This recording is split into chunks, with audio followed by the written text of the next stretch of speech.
magandang araw sa inyong lahat. Good morning po.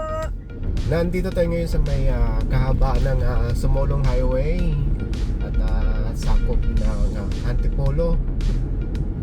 Ngayong araw ay meron na naman tayong dadayuhing kainan dito lang sa may kahabaan ng Sumulong Highway.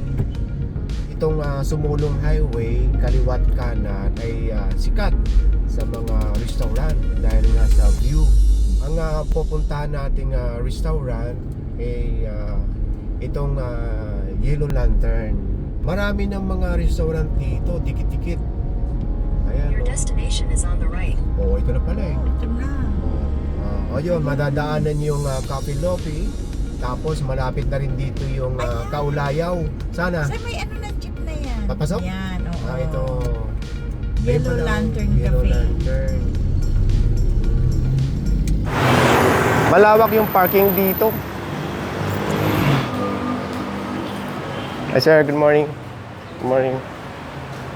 Halika, sweetie. Dito sa baba.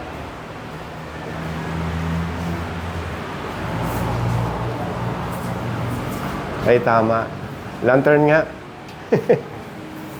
Wala lang duda.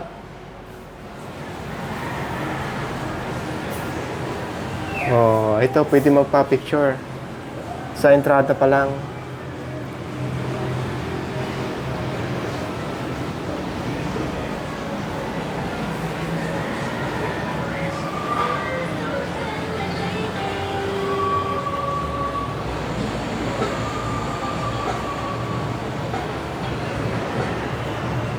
Wow, ang ganda. Napaka-attractive.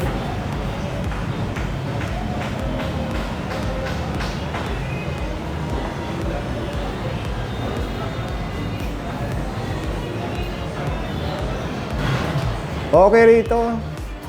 Ang open itong Yellow Lantern ay 11 a.m. hanggang 10 p.m.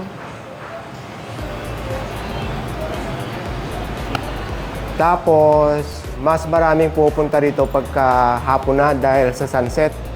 Hi, Miss Jen. Oo. Pagka weekend, maraming tao, ano? Okay. Sige. Dito ba pwedeng walk-in saka reservation? Yes. Salamat ha. Ipakita ko muna dito sa labas.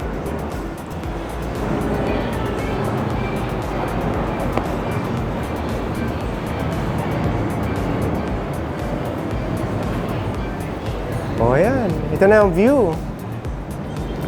Ang ganda siguro dito pag New Year, ano kasi yung fireworks, kitang-kita dito, ano? Tama ka. Ganda. Pero pag New Year, wala ka na makikita dahil puro usok na. Di ba? Naranasan natin noon. Sa Antipolo tayo sa tuktok ng bundok, nag-celebrate ng New Year. After ng putukan, wala na tayo nakita ang mga ilaw. Lahat usok na. Okay.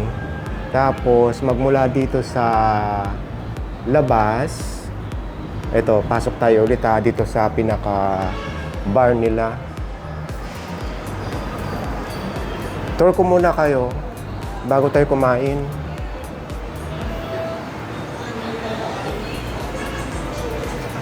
Hi sir, good morning. Baka may magtanong kung talagang permanent na itong design. Opo, natanong ko rin baka ako tuwing magpapasko lang nilalagay ito. Pero talagang ganito na raw talaga.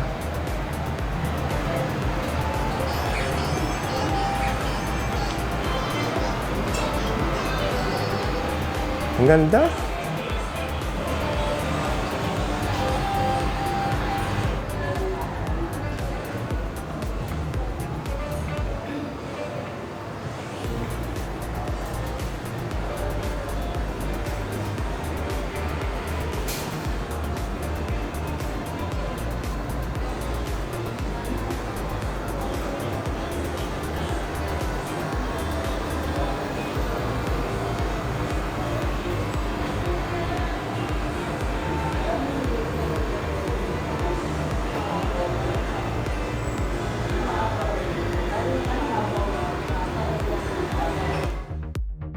Dito sa mga restaurant sa may kahaba ng Sumulong Highway, Eh, pare-pareho naman yung pagkain na iiba na lang sa place katulad nito. Ganda. Tapos, depende na rin sa version ng kanilang pagluluto. Ilan ba ang na-order mo pagkain? Tatlo. Ako nag-order nung kakaibang dish nila dito na kung tawagin ay umaapaw. Titikman natin mamaya at meron pang dalawa. Ito na yung mga in-order natin. Bali, 3 lahat ito. Pang-apat yung juice. Ayan. Miss Jen, magandang umaga ulit. Oo.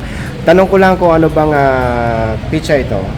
Ito po is Encaro Pizza. Meron po siyang fresh tomatoes, onion, bell pepper, meron po mushroom, ground beef, then topped with cheese, and meron po lettuce po. Then, ito naman po is umaapaw. Ang tawag po dyan namin, umaapaw regular po. Serving po niya is 2 to 3 person. Meron po siyang ensaladang mungga, toppings po. Then, meron po siyang fresh tomatoes, fried talong, then meron yung salted egg, scrambled egg, meron po din siyang fried dilis or dulong na pinatawag po. Ito lang po yung kasama niya. Side dish niya po is chili garlic oil, vinegar, crushed chicharon, garlic mingalisa. Yan naman po sir is good for 1 serving na po namin yan pero para pang good for 2. Yan po ang tawag namin is baby butters. Itong una natin titikman. Ang sarap ng dilis. Parang yung... Ano yung paella? Paella. Ito rin yung kanilang bestseller mga kabayan. Umaapaw. Paella nga Modern paella. Tikman mo, sweetie, Ay, ha? thank you. Yun na nga, ang dami pala talagang sahog nito. Huwag natin sirain. Ang amoy niya mga kabayan ay hindi talaga paella, kundi yung amoy talaga ng lutong Pinoy. Kasi nga may dilis sa ensaladang mangga, no? Hindi na siya talaga authentic na paella. At saka bagoong rice, parang ganun. Oo, may bagoong siya. Tapos ito may salted egg. Wala, busin na natin. Tapos sa halip na lemon, kalamansi. Kalamansi. Okay, sige. Tikman muna natin ng walang kalamansi. Parang sinangag lang siya. Kaya lang malagkit ang rice. Ang ganda ng pagkakaluto ng rice.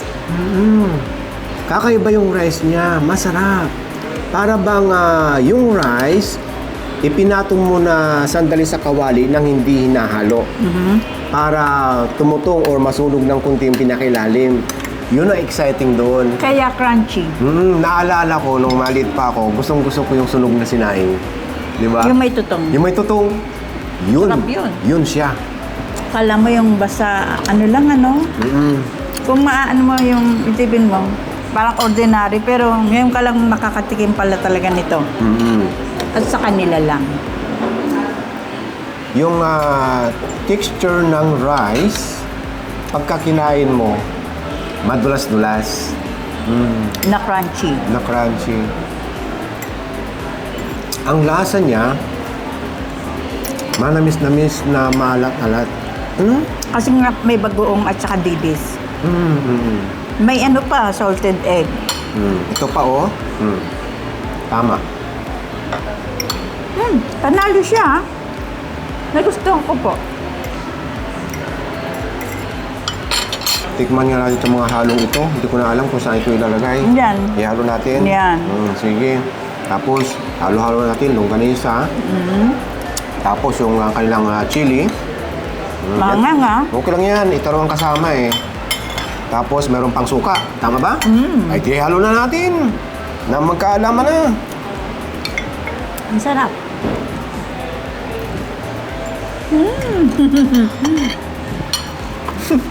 Pangatlo ko na to. Hindi ko na mahuli ang lasa. Sa dami na nilagay ko. Pero ang nalasahan ko, itong chili sauce, umanghang. Ang advantage pala nitong chicharon mga kabayan, pag inilagay dito, ayan, crunchy na nga yung rice, lalo pang na-crunchy. Nasubukan mo na? Hindi pa. Subukan mo. Ano siya eh, tinan mo mga kabayan, babaliktarin ko yung rice ha. Ayan o, yung parang sunog-sunog niya, ang sarap pagkakatin, yung parang maligat-ligat. Yan siya. Tapos nalagyan ko ng kalamansi. Titikman lang natin. Yung ako nilagyan ko suka, mas gusto ko wala. Yung plain lang. Okay. Yung mangga, nagbe-blend pag ng asim. Kaya kahit wala na siyang suka. Oh, si Panto. Si Dada. My God! Kami lang. Tayo po tayo. Okay. Ano? Nagkita. Ay, grabe ito. Ito po. Itong pinaka. Oh, masarap nito. Okay. Oh, marirecommend ko. Wedding anak ko. Ay, hello! Photoshoot sila dyan. Na talaga. Titikman natin itong kanilang BB back ribs. Oh, ang lambot. Bago tuluyang lumamig. Ayan, no? Oh, Ay, malambot nga. Saka parang malaki yung hiwa, no? ang lambot. Dito na ako magpi-plate.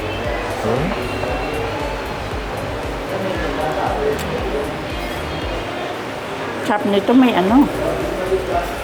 may beer. Sarap. Ang lambot, no? Napaka-tender.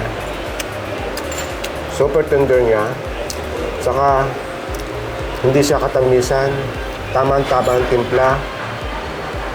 Okay yung kanilang BB back ribs. Yung rice nila. Panalo. Ay, ito nga pala ay al fresco, walang aircon. Pero ang dami pong electric pan. Yung BB back ribs nila mga kabayan, ito nga, ay panalo. Dahil di ba nakakain tayo sa ibang restaurant, nasabi natin na ito ang pinakamasarap so far na natikman natin. Ay marami pa tayong pupuntahan. So ito, ang pinakamasarap na BB back ribs na natikman namin so far. Ito, tikman natin ito. Pizza. Ang tatlong tao ito, wala nitong maliit, kundi isang size lang. Tapos matitikman lang daw ito at makikita dito sa kanila. Pati yung kanilang pizza, panalo, ang sarap.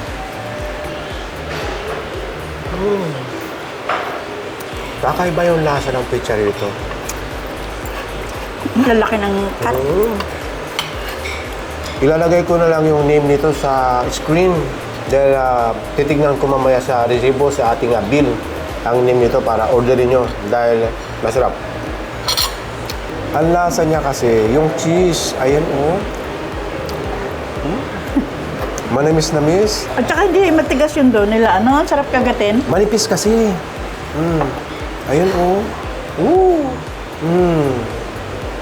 Manipis siya. Panay sahog. Tama ka, busog na busog sa sahog.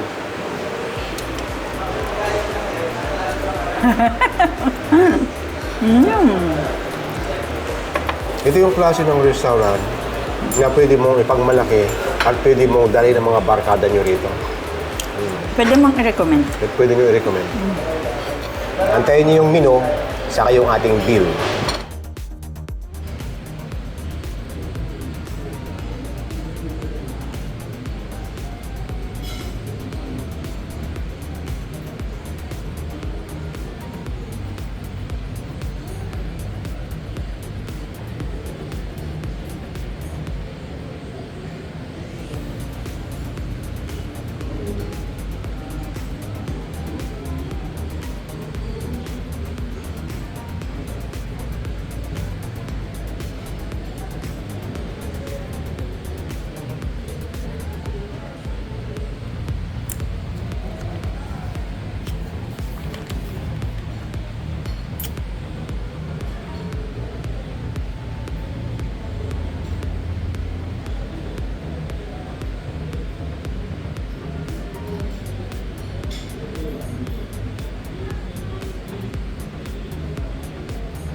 So ito naman yung makinain natin at babayaran.